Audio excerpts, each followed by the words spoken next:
Buenos días, muchas gracias por la bienvenida, muchas gracias a todos ustedes por estar aquí. Nos da mucho gusto estar inaugurando estos eventos de la red de colegios y de centros de investigación con un evento sobre salud. No sé cómo será una bienvenida virtual, pero bienvenidos todos los que están, pero no están. Hace 28 años, el día de hoy, seguramente algunas gentes hacían las maletas en la Ciudad de México porque volarían a Hermosillo los representantes, bueno, pues de la red de colegios, del Colegio de México y de otras instituciones como la UNAM, CEP, CONACYT, que apoyaron la formación de este colegio de Sonora. Mañana en la mañana se cumplen los 28 años que se firmó el acta constitutiva y pues dice la canción, pero no les voy a cantar, que los años no pasan en balde, pero yo creo que el que estemos tantas personas aquí y estemos platicando de tantos avances y tantos logros y pues tantos desafíos, es prueba de lo mucho que ha podido hacer este centro de investigación que nació hace 28 años. Buenos días tengan todos ustedes. Les pido por favor a los encargados que me pongan la presentación. Y quiero comentar que esto de la epidemiología sociocultural básicamente pretende ser un área de convergencia entre disciplinas que anteriormente se han desarrollado de forma separada, que de una manera distintiva estas disciplinas se han abordado al estudio de la salud y que actualmente estamos hablando más o menos de cosas que comenzaron en los años 50 aproximadamente, cuando se formalizan tanto la intervención de las ciencias sociales en el campo de la salud, como también de alguna manera la profesionalización de los estudios en epidemiología. Entonces, ahora que han pasado ya más de 50 años que se han estado estudiando estos aspectos de la salud, muchos aspectos de la salud de manera separada, la propuesta de la epidemiología sociocultural nace con el interés de reunirlas precisamente porque considera que esta convergencia va a ser útil y provechosa, ¿no?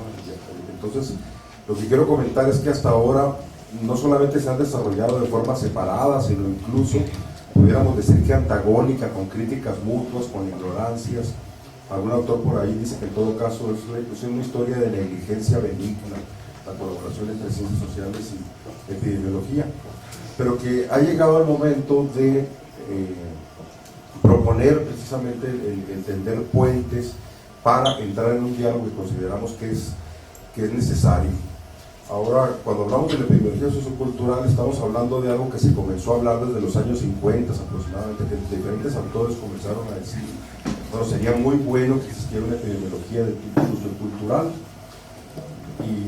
y siguieron hablando muchos autores de esto, ¿no? Hasta cuando nosotros nos encontramos con este panorama decimos, bueno, muy bien, pero ¿qué es esto de la epidemiología sociocultural? ¿Cómo habría que entenderlo? ¿Cómo podría implementarse? ¿Cuáles serían los retos, las premisas? Y con esos intereses, en el año 2006 organizamos un encuentro con diversas gentes de nivel internacional, que fue en la ciudad de Cuernavaca, y con este primer esfuerzo pues fue un primer intento de clarificación sobre cómo pudiera darse esto. Entonces, lo que yo les voy a presentar básicamente es un intento de síntesis, de resumen, que va a dejar muchas cosas por fuera por el tiempo que tenemos, pero que sobre todo espera contribuir a este debate. La siguiente. El contenido va a ser hablar primero el por qué es necesario una epidemiología sociocultural, mencionar algunos de los principios que en este seminario que les he hablado consideramos que son cardinales para la propuesta, y finalmente hablar de algunas cuestiones sobre las modalidades de aplicación. Bueno, primeramente ya les he comentado que en los años 50 se comenzó a hablar del término de epidemiología sociocultural. En ese tiempo se hacía sobre todo con los trastornos psiquiátricos y posteriormente con las enfermedades cardiovasculares.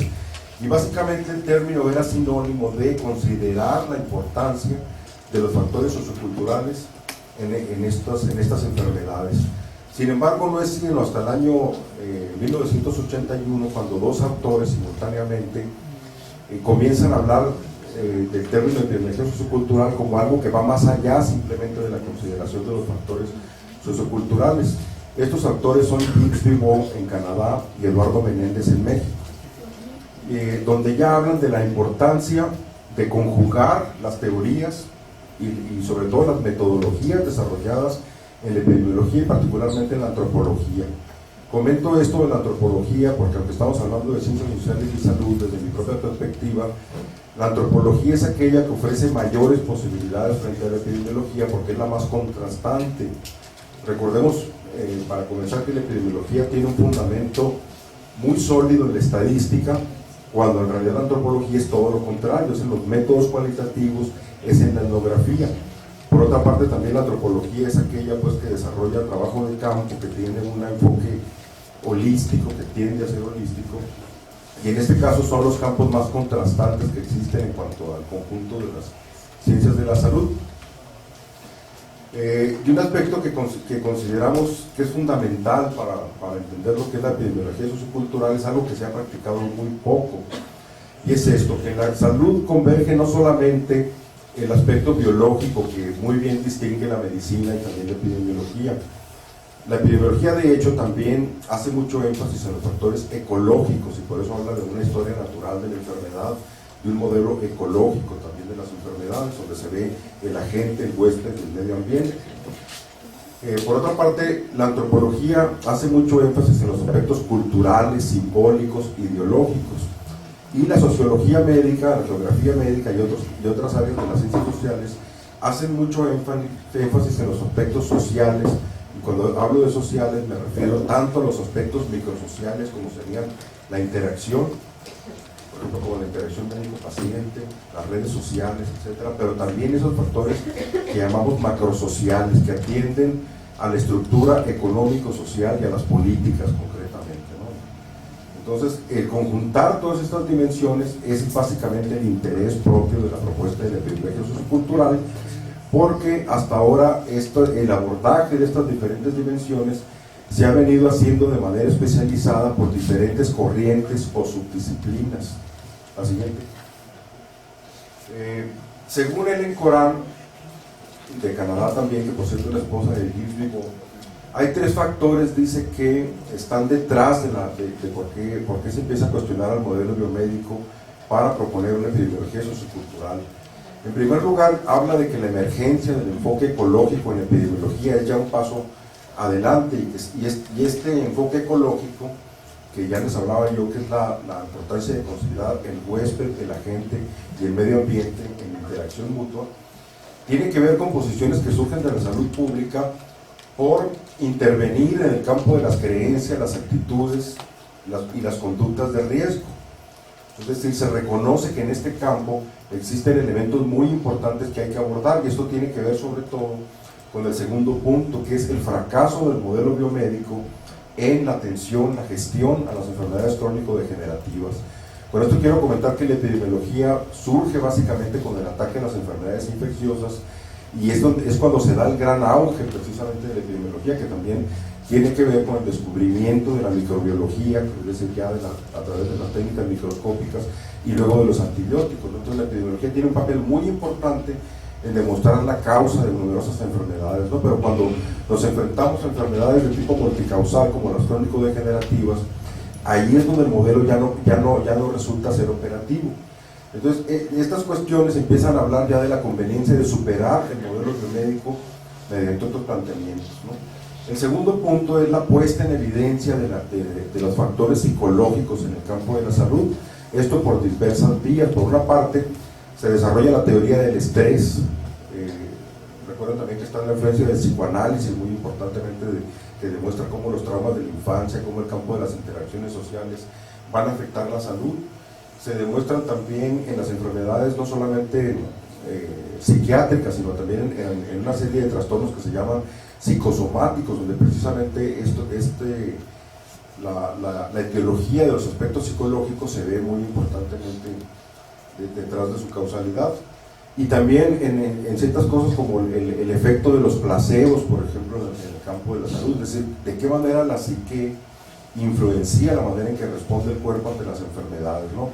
Entonces, esto es un aspecto que va a hacer avanzar el campo del conocimiento más allá de los elementos meramente biológicos.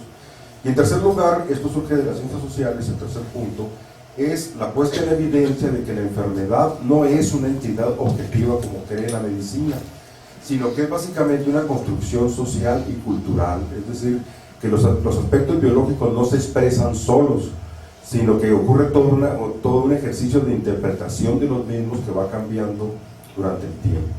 Lo siguiente. Entonces, básicamente, la propuesta de una epidemiología sociocultural surge al advertir los límites del modelo epidemiológico convencional, básicamente por advertir la insuficiencia de este enfoque para diagnosticar integralmente los problemas de salud colectiva, especialmente en lo relativo a la detección de situaciones de riesgo. Apúntese que no estoy hablando de factores aquí, sino de situaciones de riesgo, que es algo mucho más amplio y complejo, y su aplicación para la prevención y atención a la salud. La siguiente. Entonces surgen algunos elementos de crítica a la epidemiología que proceden incluso de las vidas de los epidemiólogos. En primer término, que los alcances de la epidemiología actual en términos de mejoramiento de la salud colectiva tienden a ser muy limitados, lo cual tiene mucho que ver no tanto con la misma epidemiología como con el modelo de atención a la salud, que es fundamentalmente curativo y paliativo, de hecho orientado hacia el individuo, que ha tenido costos progresivamente mayores por estar fundamentado en tecnología muy cara y no en la prevención, y con una elevada frecuencia iatrogénica. Y esto sucede porque hay un escaso abordaje del enfoque preventivo y que se limita a factores de riesgo que generalmente dependen de conductas individuales. La siguiente. Se focalizan ciertas paradojas en esto, ¿no? En primer término, que por una parte ha aumentado la esperanza de vida a nivel mundial, pero también ha aumentado como nunca la carga global de enfermedad. Hay una polarización epidemiológica, las desigualdades son mayores que nunca, hay un rezago y retroceso incluso en la salud pública vinculado a enfermedades de la pobreza que se manifiesta en el surgimiento y resurgimiento de entidades infecciosas, en el repunte de enfermedades crónico-degenerativas y sobre todo en problemas muy variados como son la patología laboral, la salud mental y ambiental, las adicciones, etc. Tenemos además un acceso injusto y desigual a la tecnología y a los cuidados que otorgan potencialmente los actuales servicios de salud, es decir, nunca se habían tenido tantas posibilidades como las actuales, pero solamente para una minoría que las puede pagar. Y esto que ya mencionaba yo antes, el aumento de las iatrogenias diagnóstico y terapéuticas, lo cual es un aspecto bastante escondido, ¿no? Que no está muy transparente, este aspecto de las iatrogenias, o sea, de los daños a la salud ocasionados por los mismos medicamentos o por otras medidas terapéuticas o por los recursos diagnósticos. Por otra parte, desde el punto de vista teórico, desde las mismas filas de la epidemiología, han surgido una serie de críticas, porque la epidemiología se ha reducido sobre todo a ser un método que solamente aplica la estadística para encontrar asociaciones significativas y ha perdido ese poder de teorización y sobre todo de experiencias de campo que le dio origen cuando los planteamientos de John Snow en el estudio de la epidemia de cólera en Londres. Por una parte, este enfoque reduccionista conlleva no percibir numerosos daños para la salud y escenarios de riesgo. Hay una reducción de las explicaciones etiológicas, pero incluso el abandono de la búsqueda de la causa de las enfermedades por buscar solamente los factores de riesgo, es decir, las asociaciones significativas que pueden estar implicando un riesgo para la enfermedad, ya sin mencionar, sin ponerse a pensar cuáles pudieran ser las causas, ¿no? Se trabaja ahorita con un modelo que se llama el modelo de la caja negra.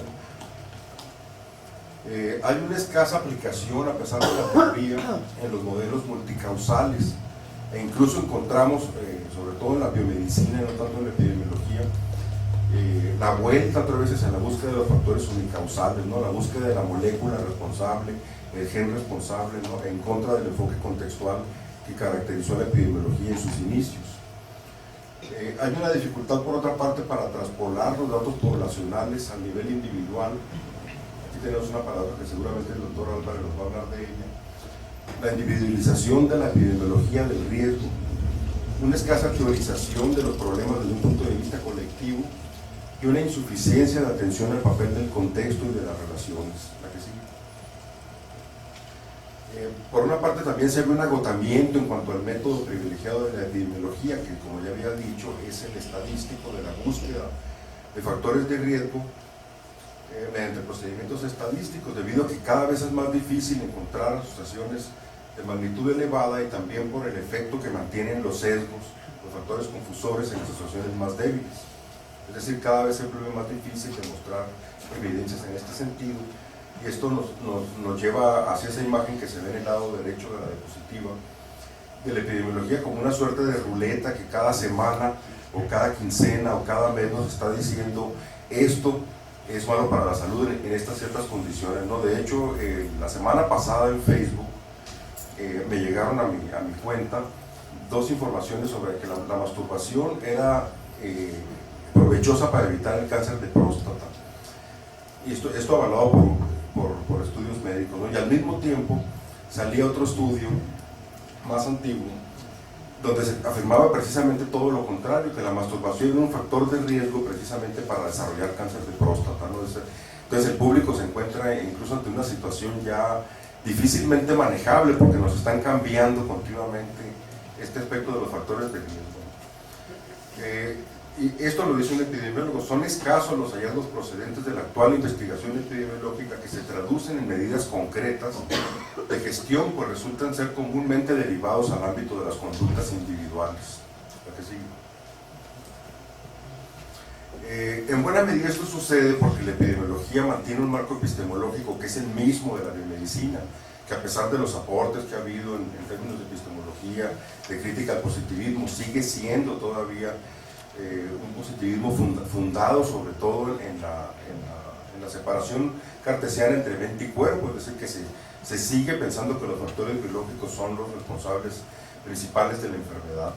Solo tiene validez lo evidenciable objetivamente, es decir, este campo subjetivo, este campo en el cual las emociones, las relaciones importan con la salud, es comúnmente despreciado. Se fundamenta sobre todo en el individuo, opone lo sano a lo patológico como estados antípodos, y la enfermedad se concibe ontológicamente como si fuera una entidad y no un conjunto de relaciones. Y solamente quiero terminar con esta cita de Raymond Macé, que me parece muy elocuente. En la medida en que el ambiente físico y social, al igual que las conductas y actitudes que lo sustentan, se encuentran profundamente condicionadas por la organización social y ancladas en la cultura, la epidemiología deberá ser sociocultural o no ser epidemiología. Muchas gracias. Buen día, muchas gracias por la invitación, la gente del Colegio de Sonora. En realidad, quisiera hacer una precisión acerca del título, porque así parece medio pomposo el título. Esta presentación está basada, para su conocimiento, en un artículo que escribimos para la revista de Región y Sociedad, que apareció en el número especial de Epidemiología Sociocultural. Y también retomo, debo anunciarles algunos otros aspectos que escribió Ana Díez en el mismo número de la revista, y que después tuve el privilegio de coescribir con ella un capítulo de un libro que aparecerá pronto, un poco porque ella es una gente que me ha enseñado mucho, y otro porque compartimos varias de las cosas. Hemos estado en el seminario que Armando citó en 2006, ¿no? De este primer esfuerzo o conjunto para integrar conceptos, disciplinas, etc. Y he tenido el privilegio de participar en este esfuerzo del Colegio de Sonora desde entonces. No recuerdo el nombre de un autor, pero que publicó en el año 2000-2001 un artículo, y así me siento. Se llama Un epidemiólogo entre epistemólogos. Porque en realidad, siempre que vengo aquí a esta reunión les digo que más que otra cosa lo que hago es aprender. Mi formación médica me hace, y incluso mi práctica profesional me hace a veces tener sesgos muy poderosos, de influencias biomédicas muy poderosas, y a veces me aparto de los aspectos sociales y culturales, pero la gente del Colson afortunadamente casi siempre me jala y me vuelve a meter al carril. Entonces, ha sido un aprendizaje, un proceso de aprendizaje desde hace algunos años. Y eso es lo que yo quiero compartir con ustedes. Evidentemente, Armando ha tocado varios de los aspectos que yo he señalado, y por lo tanto voy a ser lo más breve posible en ellos. Comenzaría, por supuesto, solamente para reafirmar lo que ya todos sabemos, ¿no? Si me dan la primera, por favor. Perdón, límites metodológicos, quisiera yo centrarlo más en algunos aspectos conceptuales, puesto que metodológicamente el artículo toca más aspectos que tienen que ver con la construcción de los modelos estadísticos y de los conceptos de valor de P y esas cosas que hemos hecho. Yo en este momento quisiera más centrarme en algunas de las cosas que son conceptuales. Entonces, una definición que es ampliamente conocida por todos ustedes, que ha permeado y que además me parece muy pertinente desde el punto de vista operativo, es esta. La epidemiología es una disciplina que se encarga de estudiar algunos aspectos de los fenómenos de salud y enfermedad, aunque por supuesto, desafortunadamente pone el acento más en los fenómenos de enfermedad. Entonces, se dirige al estudio de la frecuencia, de la distribución y de los factores que determinan ciertos patrones de enfermedad, ¿no? Este concepto es el más tradicional, pero por supuesto tiene limitaciones importantes. Quizá la más clara que podamos percibir allí es que desde el punto de vista epistemológico, y aclaro, yo no sé de esto, no define cuál es su objeto de estudio. Y desde el punto de vista epistemológico esto es central para que pueda ser aceptada como ciencia, ¿cierto? Entonces, esta es una primera, digamos, debilidad de este constructo, de este concepto, que es el que domina, y yo quisiera que esto acentuarlo, porque es el dominante en los servicios de salud del mundo, en los sistemas de salud del mundo, y luego se entiende, me parece de manera muy natural, por qué la epidemiología se dirige centralmente a estudiar esto. Porque este es el concepto del cual se parte: estudiar la frecuencia, distribución y los determinantes de la salud y la enfermedad. ¿Okay? Nada, la siguiente, por favor. Pero ya desde hace muchos años, desde los 30, ya la gente, los epidemiólogos, empezaban a señalar la importancia de estudiar no a los individuos, sino a los agregados de individuos. Es decir, a los colectivos. Desafortunadamente en el camino, si conceptualmente esto es pertinente, es adecuado, los métodos para hacerlo no han sido suficientemente claros. Y las poblaciones han sido estudiadas como la suma de muchos individuos, más que como un ente completo que es la sociedad. Pero incluso en esta definición, ustedes pueden ver en 1935, nos dicen, bueno, en realidad lo que se trata de entender es el promedio de lo que sucede en una población, en términos de salud y enfermedad. Quizá una definición más apropiada desde este punto de vista epistemológico fue dada por Estalones y posteriormente apuntalada por Milton Terris en la década de los 80. Y me gusta mucho porque para ellos la epidemiología es el estudio de la salud y la enfermedad en las poblaciones humanas. Es decir, aquí desde el punto de vista epistemológico es más claro, es perfectamente nítido cuál es el objeto de estudio: las poblaciones humanas. Y por supuesto, no está basada en la descripción de los métodos que usa para el estudio de la salud y la enfermedad, que es del primer concepto. El primer concepto donde se estudia la distribución, etcétera, etcétera. Pero no nos especifica quién es el objeto de estudio. Este concepto, el estudio de la salud y la enfermedad en las poblaciones humanas, parece más apropiado. Por supuesto que gente más reciente lo ha retomado y dice, bueno, se trata de estudiar, sí, la distribución de estos estados de salud y enfermedad en las poblaciones. dame la que sigue. Armando nos ha hecho, el doctor Aro nos ha hecho mucho énfasis en que hay ciertos paradigmas que explican o que nos dejan cuando menos intuitivamente saber por qué razón los epidemiólogos hacemos lo que hacemos.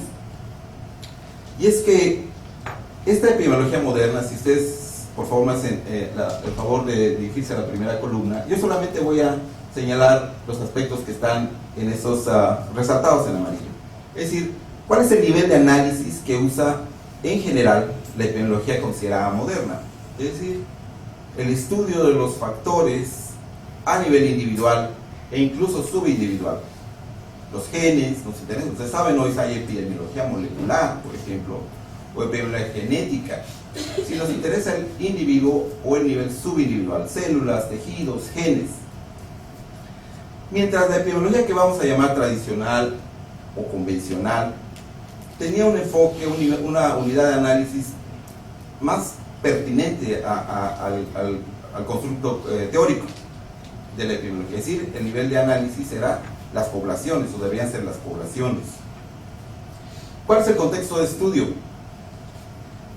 Mientras la epidemiología moderna trata de controlar la mayoría de factores que puedan confundir sus resultados, y ustedes saben cuál es muchos de los propósitos de los modelos estadísticos que usamos: el control de confusores.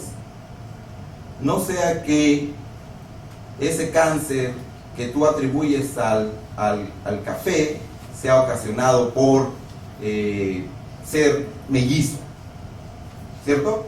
Y entonces es una búsqueda incesante por el control de los confusores para tener un contexto limpio, libre de cualquier suciedad, ruido, que pueda, por supuesto, hacer que mis hallazgos y mis resultados expliquen algo que no es verdad, ¿no? Entonces es una búsqueda por tener, digamos, un espacio pulcro de investigación, muy pulcro, que no esté ensuciado por cuestiones de ningún otro tipo.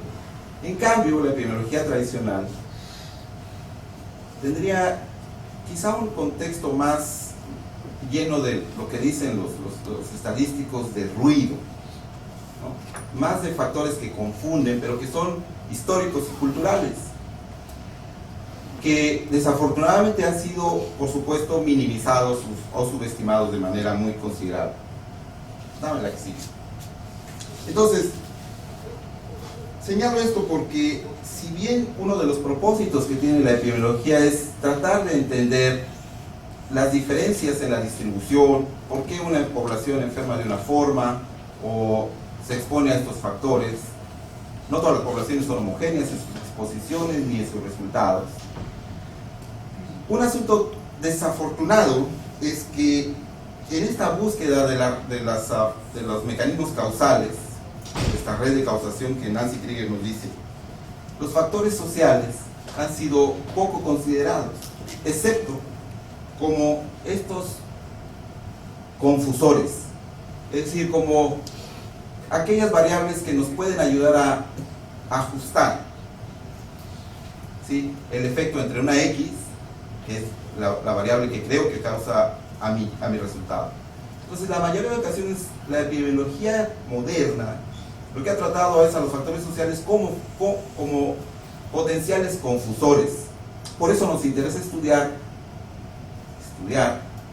o incluir en las bases de datos el contexto socioeconómico. No porque nos interese el contexto socioeconómico en sí, sino porque yo quiero dejar limpio, pulcro, a esa relación que yo considero causal, ¿no? Entonces, eso es un asunto que es metodológico, es básicamente estadístico. Dale la que sigue, por favor. Armando nos ha dicho muy bien que hay varios factores que explican este declive, esta crisis conceptual que hay en la epidemiología. Créanme que es algo que se ha discutido mucho. Algunos han llegado al punto de decir, un periodista científico francés dice: la epidemiología no sirve, cierren todas las escuelas de epidemiología que haya y mejor dediquen ese dinero a cosas que realmente sirvan, ¿no? Porque realmente hay una crisis conceptual y metodológica bien fuerte en el mundo. Y es que Uno de los factores que más explican, en mi opinión, esto, es que se ha enfatizado demasiado la responsabilidad de los individuos en los procesos de salud y enfermedad. Es decir, para reducir el riesgo cardiovascular o la obesidad nos dicen, come frutas y verduras. A ti como individuo, tú come frutas y verduras. Pero no explican cuáles o no estudian cuáles son los motivos o factores por los cuales el individuo no puede comer frutas y verduras. ¿Cierto? Segundo punto, los recursos financieros y el soporte político justamente se han dirigido al estudio de los estilos de vida. En el sexenio anterior, en un país que es distinto al nuestro, nos decía un secretario de salud distinto al nuestro, que la política nacional para la reducción de la obesidad se centraría en el consumo de alimentos saludables y en la recomendación de los CDC y FDA de comer 5 raciones al día de frutas y verduras, ¿no? Y no se come frutas y verduras, y eso es fundamentalmente la estrategia que vamos a impulsar para reducir la obesidad. Nunca se consideró el contexto para que la gente pudiera consumir 5 veces al día frutas y verduras. ¿Sí? Es decir, la recomendación es biomédica, pero descontextualizada de aspectos políticos y sociales. Por eso es que se asume que los factores sociales no son fácilmente modificables. Y esto me recuerda mucho a mis estudiantes de medicina o los residentes de medicina. Dicen, ¿cómo voy a cambiar la cultura de la carne asada? ¿Cómo puedo modificar estilos de vida y factores culturales? La gente así es. No se pueden modificar los estilos de vida. Y además, entrarle a ese tipo de cosas es un aspecto demasiado político, demasiado fuera de mi tarea como técnico, como epidemiólogo. Neil Pearce hace un par de acusaciones fuertes, pero realmente ciertas para los epidemiólogos. Una dice, los epidemiólogos, y él es epidemiólogo, puesto, dice, carecen de compromiso político. Creen que estimando las razones de momios y identificar los factores de riesgo es suficiente. Carecen de compromiso moral, de compromiso político. Y segunda acusación, les falta fibra moral. Dice, estudian a la pobreza, dice, probablemente porque ellos no son pobres, dice. Aquí en México probablemente los epidemiólogos sí seamos un poco pobres, pero habla en Estados Unidos, dice, ¿no? Dice, nos falta fibra moral. Es decir, no se trata solamente de tratar de entender a la pobreza desde los indicadores que construyen, sino probablemente ni siquiera perciben esos enfoques más antropológicos, ¿no? Lo que la pobreza es. Entonces, demasiado políticos los asuntos para los epidemiólogos, que insisto, se entiende mucho porque nuestro énfasis en controlar a los confusores, a los modificadores del efecto. Entonces, la pregunta que me parece central en este asunto y que ya Armando nos ha contestado, por supuesto que la epidemiología no es una rama de la biomedicina, pero desafortunadamente en sus métodos y en la mayoría de sus constructos teóricos, así es. La consecuencia es que las estrategias de formación de epidemiólogos en este país se han enfocado a las ciencias biomédicas. Ustedes saben, de hecho, que en el Sistema Nacional de Salud, para ser epidemiólogo, hay que ser médico. No puede acceder, francamente, o es muy difícil. Yo lo conozco, tengo 18 años como epidemiólogo en el Sistema Nacional de Salud, y no conozco un epidemiólogo que no sea médico. Es como por default. De hecho, ustedes saben, el Sistema Nacional de Residencias tiene como especialidad médica la epidemiología, ¿cierto? Y me parece que justamente explica esta énfasis, este acento en aspectos biomédicos. Yo siempre decía de aquellos diplomados que hicimos en salud pública y epidemiología cuando estábamos estudiando, que ojalá un día tengamos enfermeras y arquitectos y maestros epidemiólogos. A mí me interesaría iniciar, ahora sí que con los inicios de la epidemiología. No sé que tantos de ustedes estén relacionados con el área de salud, bueno, yo soy médica, como ya me comentaron, y de hecho mis trabajos, aunque en ninguno de ellos hablo de una epidemiología sociocultural, realmente lo que he tratado de hacer es lo que ahora le llaman epidemiología sociocultural, ¿no? Entonces, como que he vivido la epidemiología, los retos de la epidemiología sociocultural. Y leyendo este libro, que me imagino esta revista, que me imagino que todos ya la tienen y ya la leyeron, el número especial 2 de Región y Sociedad, pues me preguntaba muchísimas cosas, sobre todo cuando se señala que la biomedicina, que la epidemiología estaba centrada básicamente en la biomedicina. Y yo pensaba en algunos estudios clásicos, y uno que es muy bonito es el estudio de Snow, que hizo en el siglo XVIII, en donde él, a través de la observación, se percató de la distribución diferencial del cólera de acuerdo a la forma en que las personas estaban consumiendo agua. Y primero él hizo toda una serie de hipótesis provisionales que comentó con sus colegas, que no tuvieron eco, y en un segundo estudio, ya con las actas de defunción, fue casa por casa, investigó de dónde se surtían de agua las personas, las que no se habían enfermado, dónde se surtían de agua, y él hizo un estudio clásico interesantísimo en donde ve la distribución diferencial del cólera mucho antes de que se hubiera descubierto la bacteria, el bacilo, el vibrión, y antes, y sobre todo problematizó las teorías de la época. Si me pasas la primera.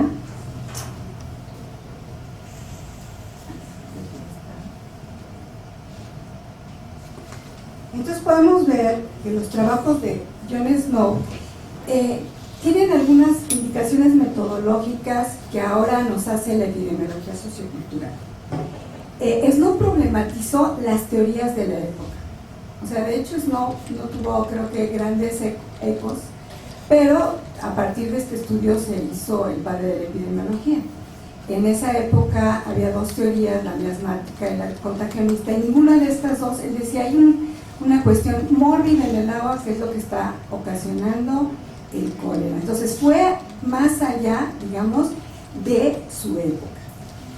Basó sus estudios en registros administrativos y sobre todo en un trabajo de campo acucioso.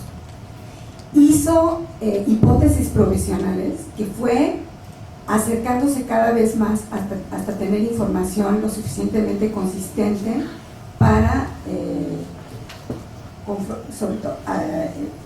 comprobarlas. Y sobre todo, lo que es interesante es que él también se interesó en las condiciones sociales de vida de la población para resolver un problema de salud, una enfermedad. Además, no era anestesiólogo, muy buen anestesiólogo. Y sobre todo, además de proponer una teoría explicativa, él hace medidas de prevención. Entonces yo creo que si realmente vemos estos primeros estudios pioneros, pues vemos que realmente la epidemiología, como comentaba el doctor Álvarez, fue perdiendo su razón de ser. Así, desde su nacimiento, o sea, yo diría que la epidemiología sí se interesa, o sea, su objeto de estudio es la enfermedad, o sea, la salud y la enfermedad en poblaciones humanas. La siguiente, por favor. Desde entonces, o sea, desde el siglo XIX, esta disciplina se ha transformado enormemente. Entonces ha pasado de su interés en enfermedades infecciosas hasta enfermedades crónicas y otros problemas de salud social. El uso, sobre todo, ha transformado también el uso de métodos estadísticos muy simples, muy sencillos, hasta sofisticados modelos matemáticos, y así interiorizado, y que lo acuñó Eduardo, que ya pasó a ser propiedad colectiva, ¿no? Considera estas concepciones y prácticas no solamente de lo que yo, sanitarista, epidemiólogo, investigador, creo que debe ser la respuesta a a estos problemas, sino qué es lo que cuáles son las estrategias de la propia población, qué es lo que hace la propia población para resolver sus problemas. Y entonces eso no solamente nos va a permitir hacer propuestas más acordes con la realidad social, sino a veces que no sean totalmente divergentes y que estén destinadas al fracaso. Ahorita me preguntaban, es que como ayer creo que habló el presidente sobre obesidad, ¿no? Entonces ahora está muy interesado en la obesidad. Le decía, bueno, pues sí, primero tendríamos que ver qué significa para un niño llevar una manzana a la escuela o llevar unas papitas. Digo, a lo mejor tiene que ver con la popularidad, ¿no? O sea, cuál es el significado de ciertos alimentos y de qué manera vamos a poder cambiar en poco tiempo estas concepciones y estas prácticas, ¿no? Y también la antropología promueve la participación de la población. O sea, que era un poco lo que decíamos, voluntad política, sí, voluntad política, pero una construcción de una voluntad política. No solo la población participa, muchas veces participa dentro, desde la génesis del propio proyecto de investigación, dentro del proyecto, sino también en las propuestas, en la interpretación y en la solución de los problemas.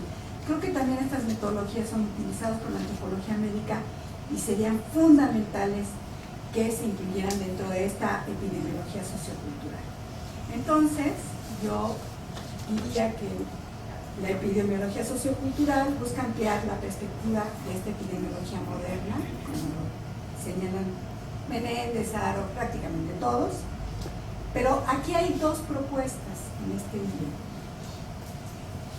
Una, y yo creo que en general, ¿no? en esta relación, ¿cómo es la relación entre lo cualitativo y lo cuantitativo? ¿Cómo es la relación entre antropología y epidemiología, o entre sociología y epidemiología? Aquí hay dos propuestas.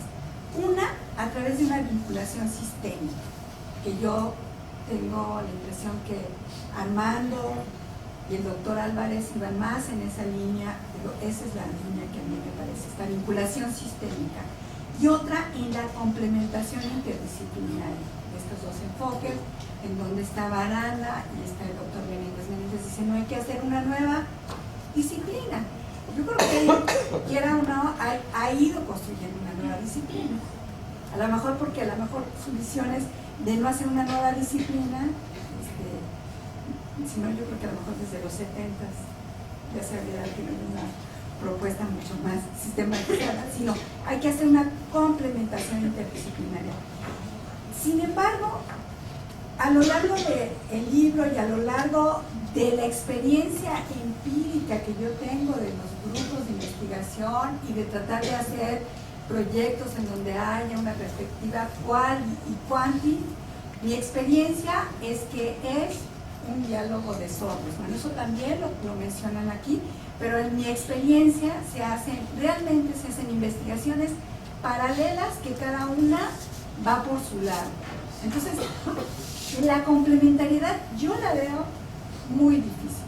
O sea, a menos que un líder desde la antropología incluya epidemiólogos, pero sí creo que las implicaciones evidentemente son diferentes, porque una de las implicaciones de esta vinculación sistémica necesariamente es la formación de recursos humanos, y necesariamente en la antropología nosotros sí incluimos en la maestría del CIESA Sureste, incluimos un módulo de demografía, que también es fundamental, y de epidemiología, y otra que le llamamos bioestadística para no estadísticos.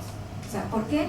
Porque si nosotros estamos o pensamos que un antropólogo médico, ¿con quién va a discutir? Como lo ha comentado, se han comentado miles de veces en antropología. ¿Quiénes son nuestros interlocutores? ¿Los médicos? Entonces, tenemos necesariamente que conocer cuáles son nuestros significados, y otra que incluimos fue nosología médica, porque si son nuestros interlocutores necesitamos conocer el ámbito de la salud y cuáles son los elementos fundamentales de esta investigación. Pero creo que estos son los retos, son distintos en ambas propuestas, y estos son los temas para el debate, creo yo, ¿no? Entonces yo ahí lo dejaría en este tema de debate, aunque sigue la última, perdóname, la última. Sí. Entonces, para finalizar, la epidemiología sociocultural, por tanto, amplía, vincula los procesos biológicos, la salud y enfermedad, ya lo había dicho, ¿sí? Sí, ya, creo que ya, ¿no? Es la que sigue, es la última, ¿no? ¿Ya es todo? No, Es este, bueno, biológicos, la salud y la enfermedad, con los procesos sociales, culturales, económicos, políticos y ambientales. Reconoce estas diversas racionalidades, utiliza estas metodologías diversas y se enfoca sobre todo en los procesos. Yo lo había comentado. Aquí terminamos. Muchas gracias. Voy a compartir con ustedes la experiencia de los últimos 22 años, que es lo que tenemos el Centro de Estudios en Salud y Sociedad en el Colegio de Sonora. Si quieres poner la presentación, por favor. En esta presentación se va a describir la experiencia del CES y quiero subrayar que es una descripción. Lo que queremos hacer es mostrar la evolución que han tenido las preguntas de investigación en relación a la teoría y la metodología con la que estudiamos desde las ciencias sociales los diversos temas de salud. Presentamos los proyectos de investigación y enfatizamos los problemas centrales de los que nos hemos ocupado. Informaremos además de los productos que se han generado desde el CES, especialmente publicaciones y tesis. En 1988, a recomendación de la Junta de Gobierno del Colegio de Sonora, se inicia en la institución, esto es 6 años después de que fue fundada la institución, se inicia la investigación sobre salud desde las ciencias sociales. Desde esa fecha, el Centro de Estudios de Salud y Sociedad, antes Programa y antes Línea de Salud y Sociedad, ha realizado 45 proyectos de investigación. Ha crecido de 1 a 6 investigadores de tiempo completo y a la fecha cuenta con un apoyo de asistentes administrativos y de investigación de alrededor de 6 personas. Esta descripción es apenas el inicio de un proceso de evaluación que parte, la siguiente por favor, parte de lo que ha sido sobre todo nuestra actividad de investigación. No pretendo que los lean, lo que quiero es que conozcan la base de información sobre la cual hemos venido trabajando esta descripción. Estas son las 45 proyectos de investigación que hemos realizado durante estos 22 años. Si quieres la siguiente. No voy a mencionar tanto lo que ha sido la experiencia en docencia, pero sí que hemos graduado 32 estudiantes con tesis sobre temas de salud de nuestra maestría y de nuestro doctorado en ciencias sociales. Más importante, volviendo a la investigación, es hablar sobre los temas y problemas de investigación. Estos han ido evolucionando conforme a los intereses de los investigadores en interlocución con los resultados de nuestros propios proyectos. Esto quiere decir, el resultado de un proyecto sugiere nuevas preguntas de investigación, nuevas metodologías y nuevos proyectos, y de acuerdo, y hay que decirlo, a la disposición de los recursos para realizarlo. Algunos problemas de investigación no han recibido seguimiento por diversas razones y otros problemas se han mantenido durante 2 décadas del CES. Estos tienen que ver con salud reproductiva, que incluye temas de cáncer cervical y mamario, salud y trabajo de mujeres sobre diferentes temas, estudios de salud fronteriza y de pueblos indios. En términos de la metodología, partimos en un principio de una práctica de combinación de investigación cuantitativa y cualitativa. Sin embargo, en la formación y en las áreas de especialización ha predominado sobre todo la investigación cualitativa. Esto responde fundamentalmente a nuestras preguntas de investigación, que como ya lo mencionaron aquí, en la epidemiología sociocultural o en la experiencia que hemos tenido aquí, se han centrado en la experiencia y la perspectiva de ciertos actores sociales y sobre todo en el análisis de los procesos de significación que ellos elaboran sobre los problemas específicos de salud estudiados, por ende la investigación cualitativa. En el último lustro hemos iniciado además el análisis espacial para conocer la distribución de accidentes, de factores de riesgo socioambiental y de acceso a servicios de salud.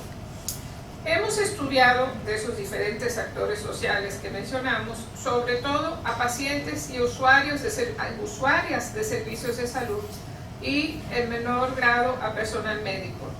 Hemos estudiado más a las mujeres que a los hombres, en parte porque ellas conforman un grupo menos estudiado en el campo de la salud ocupacional y también porque el tema de la salud reproductiva, que analiza una serie de procesos de salud, no enfermedad, recae más en las mujeres que en los hombres por los procesos de menstruación, anticoncepción, embarazo, parto, puerperio y en los cánceres cervical y mamario.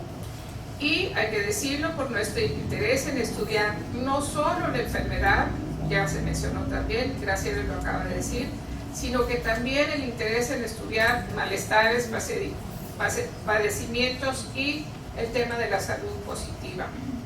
En el ámbito geográfico hemos realizado investigaciones en la región fronteriza, particularmente en Nogales, conducidos sobre todo por el interés en los procesos de desarrollo de la industria maquiladora de exportación y su relación en la salud y el medio ambiente, pero también por el laboratorio que constituye la frontera como referente para analizar problemas similares de salud pública con resultados distintos en contextos socioculturales y políticos diferentes. También hemos privilegiado la investigación en la ciudad de Hermosillo, por ser la principal ciudad del estado que concentra a la mayor parte de la población y de las instituciones de salud, y en parte por razones logísticas y pragmáticas que facilitan la investigación. Entre los grupos étnicos de Sonora hemos estudiado más a los guarijío, en parte por la relación de largo plazo del investigador con ellos. Lo cierto es que en el momento actual nuestras investigaciones han rebasado fronteras regionales y nacionales. Nuestras investigaciones forman parte de equipos internacionales como el del Observatorio Transfronterizo y nacionales como el de DESPIS. Participamos cada vez más en foros de discusión internacionales, espacios que reciben nuestras publicaciones y tendencia que es seguida también en la formación de recursos humanos. El CES se ha definido como un centro que desde las ciencias sociales analiza los fenómenos de salud. Por lo tanto, sus preguntas de investigación son similares a las de muchos otros proyectos en diferentes temáticas, sobre la relación entre el individuo y la colectividad, sobre la relación con el Estado, sobre el cambio social y sobre las diferencias y la diversidad. Pero también se ha definido por su interés en concentrarse más que en los temas de enfermedad definidos y tratados a nivel individual por la medicina, en el campo de la salud pública que define su ámbito de acción como el poblacional, de prevención, de acciones a nivel social, la promoción de la salud y más específicamente en torno a determinantes sociales de salud. En este cuadro y en otro sobre investigadores, hay una curva hacia abajo en el periodo como de mediados de los 90 hacia el año 2000, mediados del 2000, y responde sobre todo a la necesidad del CES de formar sus propios recursos en estos temas que yo les acabo de mencionar. Y entonces casi todos los investigadores del CES salimos a hacer nuestro doctorado para regresar a trabajar, aunque entonces no lo sabíamos, en esto que se parece, pues digamos, a la epidemiología sociocultural. A lo mejor el siguiente, no, ahí está bien. Pero eso responde un poco a esta pregunta y este comentario que hizo Graciela y el colega del CIESAS. Es bueno, y los recursos humanos cómo se forman, ¿no? Y por eso se han formado recursos humanos en la sociología, en la antropología o en la epidemiología, en la demografía. Vistos en la perspectiva que permite el tiempo, nuestros procesos de investigación han partido de proyectos de corte fundamentalmente descriptivos sobre la población y sus problemas de salud, hacia investigaciones más complejas sobre los procesos de construcción de significados sobre los saberes y prácticas de salud. Este es el caso de mujeres trabajadoras, es el caso de la prevención y atención a cáncer y es el caso de pueblos indios. Son ilustrativos en esta tendencia de la descripción hacia la complejidad los primeros estudios epidemiológicos sobre el cáncer cervical y las posteriores investigaciones, también sobre el cáncer, sobre el derecho a la salud y la construcción de la ciudadanía. La investigación evaluativa, como la que realizamos en lugares durante varios años sobre atención primaria, la que se ha realizado sobre programas de salud específicos y de instituciones como COFEPRIS, han tenido una presencia significativa en el CES. Responden a demandas concretas de instancias nacionales o internacionales y son generalmente proyectos muy cortos. Permiten al CES generar una base de datos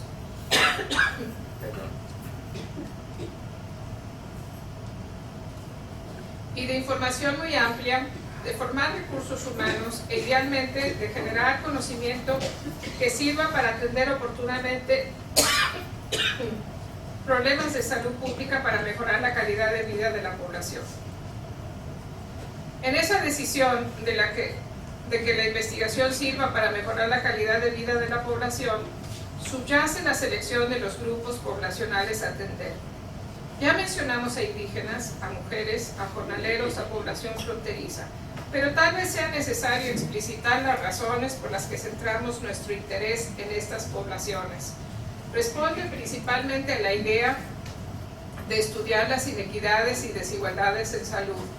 Más recientemente hemos retomado el concepto de vulnerabilidad.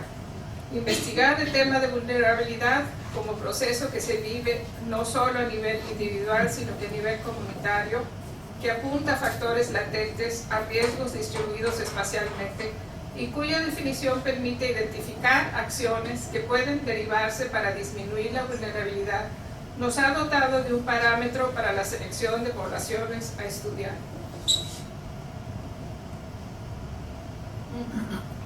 Aquí se ve esa curva que mencionaba yo cuando salimos algunos a hacer el doctorado. ¿Sigue la siguiente? Ahí se ve más. Sí. La siguiente. Bueno. Una característica permanente del CES ha sido la formación y participación en grupos de trabajo, de redes y consorcios que nos han permitido ampliar nuestras miras, multiplicar el impacto de nuestras investigaciones y extender lazos que proponen facilitar el trabajo colaborativo. Las instituciones de la red de colegios y centros de investigación han sido tal vez las más cercanas a nuestro trabajo. Así hemos colaborado desde 1988 con el Colegio de la Frontera Norte, con el CIESAS, con el Colegio de México, con el Colegio de la Frontera Sur, entre otras. Posteriormente hay que mencionar a las universidades de la región, la Universidad de Sonora y el CIAR, de los cuales recibimos estudiantes y con cuyos colegas realizamos investigación y compartimos docencia. El análisis de la región sería parcial de no haber establecido la posibilidad de realizar investigación binacional y transfronteriza, como la que hemos hecho con la Universidad de Arizona, la Universidad de California y la Universidad de Texas. La mayor especialización en temas de salud pública y epidemiología ha sido posible mediante una larga y estrecha colaboración con la Escuela de Salud Pública de la Universidad de Michigan. No debe dejar de analizarse el apoyo y las restricciones que han impuesto a la investigación sociocultural de la salud el tema del financiamiento. Hemos recibido recursos de AMEP, de PIEM, de CONACYT, de FunSalud, de la FOR, de la OPS, de PIMSA, de los Institutos de Salud de Estados Unidos y de FOGARTI, entre otras. En el transcurso de estos años hemos sido docentes de posgrado del Colegio de Sonora. También hemos realizado un diplomado de investigación en salud reproductiva, un diplomado en salud pública, así como cursos de actualización y talleres sobre metodología cualitativa. Nuestros egresados trabajan en universidades públicas y privadas, en centros de investigación, en instituciones de salud y seguridad, siguen sus doctorados y trabajan de asistentes nuestros en el CES sociocultural. Les quiero recordar que este libro, que es el libro de, esta revista, que es el número especial de la revista Región y Sociedad, el segundo número especial, gracias Armando, se publicó en el 2008. Lo pueden comprar aquí en el Colegio de Sonora. También lo pueden comprar a través de la red colegios y centros de investigación, pero además de eso lo pueden consultar enterito, completito, toditito en línea en el portal del colegio de la revista. Y próximamente saldrá un libro, en los próximos meses, saldrá un segundo tomo sobre epidemiología sociocultural que, como ustedes vieron, pues tiene muchas definiciones. Los temas que se han planteado para la discusión ahora me parece que pasan por el tema de la complementación o de la vinculación, por el tema de la formación de los recursos humanos. Yo quisiera poner en la mesa el tema del encuentro de paradigmas. Me parece que si nosotros partimos de una definición de paradigmas a la Thomas Kuhn, que tenemos una contradicción de paradigmas si tratamos de juntar, digamos, el paradigma de la epidemiología y el paradigma sobre todo de la antropología, creo que tenemos cosas que están en el tintero todavía, y así siempre lo anunciamos en los seminarios de epidemiología sociocultural, que es en este momento la epidemiología sociocultural se ha planteado más como la articulación o la vinculación o la complementación, como ustedes quieran, entre la antropología y la epidemiología. Creo que nos falta hacer el ejercicio, sobre todo desde la sociología.